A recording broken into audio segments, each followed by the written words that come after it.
Makasika kosa ny fanavaozana sy ny fanamboarana ireo foto-drafitrasa eto Madagasikara dia notokanana tamin'ny fomba ofisialy tamin'ity androany ity ny kianja nampasambaza any Fianaratsoa rehefa noavaozana nandritra ny volana maromaro. Tonga tany antoerana nitokana ity kianja ity moa ny filoham-pirenena Hery Rajaonarimampianina. Toa jerentsika avy hatrany ary ny sary.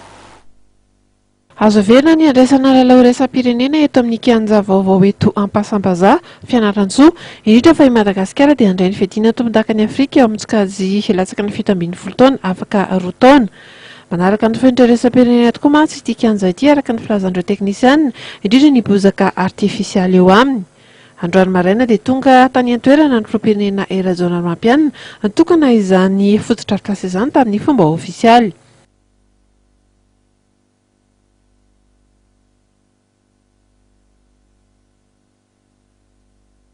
Ho an'ny ligy ny Matsatra ambony dia verina fa hitondra fivoarana be ho an'ny baolina kitra ny fahazoana ity foto-drafitrasa vaovao ity.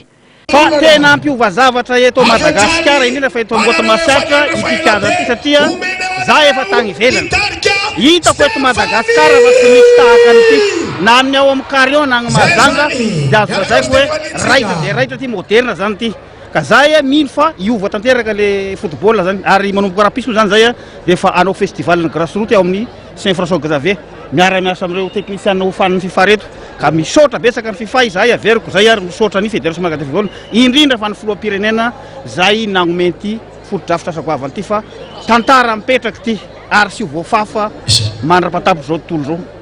Nahatra 5 volana ny asa fanavaozana izany kianja vaovao eto Ampasambaza izany. Manomboka izao dia afaka mandray olona hatramin'ny 2 alina ity kianja ity.